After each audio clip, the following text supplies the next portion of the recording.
बिस्मिल्लाहिर्रहमानिर्रहीम। बेटा आज 9 जुलाई 2020। आज हमने जो लेक्चर डिस्कस करना है वो टॉपिक है मोल।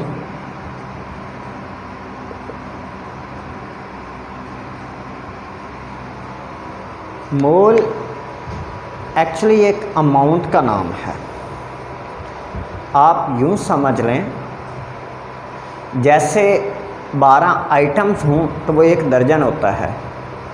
इसी तरह अगर किसी भी सब्सटेंस के एवोगैड्रोस नंबर ऑफ पार्टिकल्स हों, यानी कि 6.02 ज़रब 10 की ताकत 23 पार्टिकल्स मौजूद हों, तो उसे आप उसका 1 मोल कंसिडर करते हैं। सो स्टेटमेंट क्या बनेगी? Amount of substance which contains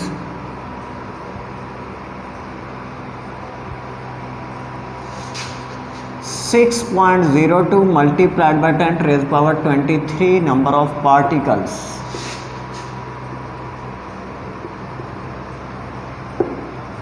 is called 1 mole। यहाँ पे ये बात इम्पोर्टेंट है कि moles depends upon number of particles. Moles particles की तादाद पे डिपेंड करते हैं। तो यहाँ पे गौर करें, मैसेज पे डिपेंड नहीं करेगा। जैसा कि doesn't depends upon number of items. अगर आपके पास बॉल पॉइंट्स का जो है हम कहें तो मैस डिफरेंट होगा, लेकिन उस बॉल पॉइंट्स के भी 1 दर्जन में 12 बॉल पॉइंट्स ही होंगे। इसी तरह एग्स अगर हम कहें उनके भी 1 दर्जन में 12 अंडे ही होंगे, लेकिन मैस उनका बॉल पॉइंट से ज़रा डिफरेंट होगा। सो मैस पे डिपेंड नहीं करता, बल्कि नंबर ऑफ पार्टिकल्स पे, नंबर ऑफ आइटम्स पे डजन डिपेंड करती हैं। उसी तरह मोल्स डिपेंड करता है नंबर ऑफ पार्टिकल्स पे। जब पार्टिकल्स अगर लेट्स सपोज आपने पार्टिकल डबल किए तो अमाउंट भी डबल हो जाएगी और मोल भी डबल हो जाएंगे। सो 1 मोल नहीं रहेगा, 2 मोल हो जाएगा। इसके अकॉर्डिंग हम लेके चलते हैं। तो मैं यहाँ पे एक मिसाल लिखता हूँ। कल भी मैंने आपको बोला था कि यहीं से हमने आगे बात चलानी है कि अगर 6.02 ज़रब 10 की ताकत 23 एटम्स ऑफ कार्बन हैं,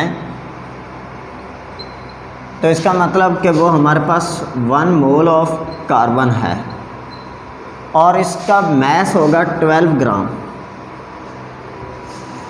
अगर 6.02 ज़रब 10 की ताकत 23 एटम्स हैं मैग्नीशियम के, तो ये भी 1 मोल होगा और ये 24 ग्राम होता है। सो कहने का मकसद ये है बेटा कि मैस दोनों का डिफरेंट है। जैसे 1 दर्जन अंडे और 1 दर्जन पेंसिलों का मैस डिफरेंट होगा, लेकिन उनमें 1-1 दर्जन होने की वजह से पेंसिलों की तादाद और अंडों की तादाद बराबर होगी। ओके, जब तादाद बराबर होगी तो ऑटोमेटिकली दर्जनें उनके बराबर होंगे। इसी तरह अगर इधर एटम्स बराबर हैं तो मोल्स बराबर हैं, मैसेस बेशक उनके डिफरेंट हों। उसके बाद इसी तरह अगर कोवलेंट कंपाउंड की कैटेगरी में चले जाएं तो 6.02 ज़रब 10 की ताकत 23 मॉलिक्यूल्स अगर हैं लेट्स सपोज वाटर के, तो ये 1 मोल बनता है वाटर का और इसका मैस होता है 18 ग्राम। और इसी तरह अगर 6.02 ज़रब 10 की ताकत 23 मॉलिक्यूल्स हों H2SO4 के, तो यह भी 1 मोल ही बनेगा ऑफ H2SO4, जबकि इसका मैस जो होगा वो 98 ग्राम होगा। सो यहाँ पे भी आप देख सकते हैं कोवलेंट कंपाउंड्स के केस में भी मैस डिफरेंट है।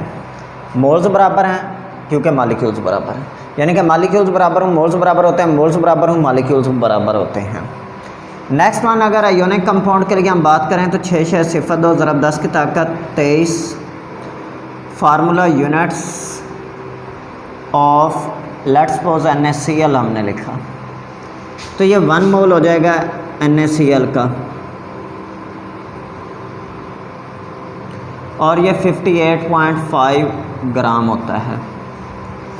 इसी तरह अगर 6.02 मल्टीप्लाइड बाई 10⁻23 फार्मूला यूनिट्स हैं ऑफ लेट्स सपोज आप मैग्नीशियम क्लोराइड करते हो MgCl2, तो ये हमारे पास 1 मोल ही होगा ऑफ MgCl2,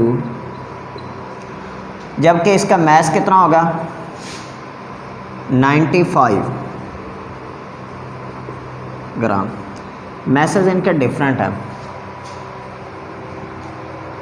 लेकिन मोल बराबर तो फार्मूला यूनिट्स बराबर, फार्मूला यूनिट्स बराबर तो मोल बराबर। ओके, ये एक बड़ा इम्पॉर्टेंट टॉपिक है, याद रखिएगा। आपके केमिस्ट्री में जितनी भी कैलकुलेशंस होंगी वो सारी की सारी इसी पर डिपेंड करेंगी। अगर आपकी कैलकुलेशन अच्छी नहीं है तो आपके केमिस्ट्री का न्यूमेरिकल पोर्शन जितना भी है वो आप अच्छी तरीके से सॉल्व नहीं कर सकोगे। उसके बाद 2 तरह की कैलकुलेशंस आपकी बुक में दी हुई है, mole mass calculation and mole particle calculation. मैं दोनों के फार्मूलाज इधर लिख देता हूँ। 2 फार्मूलाज मेजर हैं, उनसे 2 मज़ीद ड्राइव कर लिए जाते हैं। एक मोल मैस कैलकुलेशन है,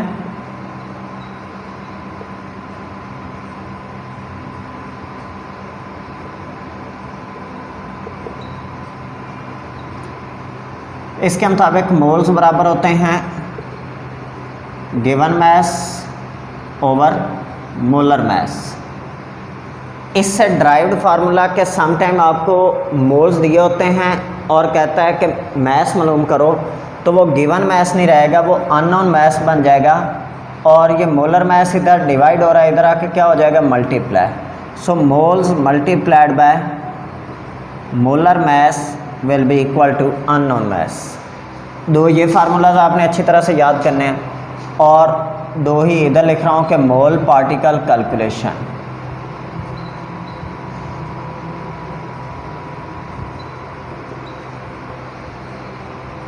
लेट्स सपोज के मोल्स आपको फाइंड आउट करने हैं, जबकि नंबर ऑफ पार्टिकल्स गिवन हैं।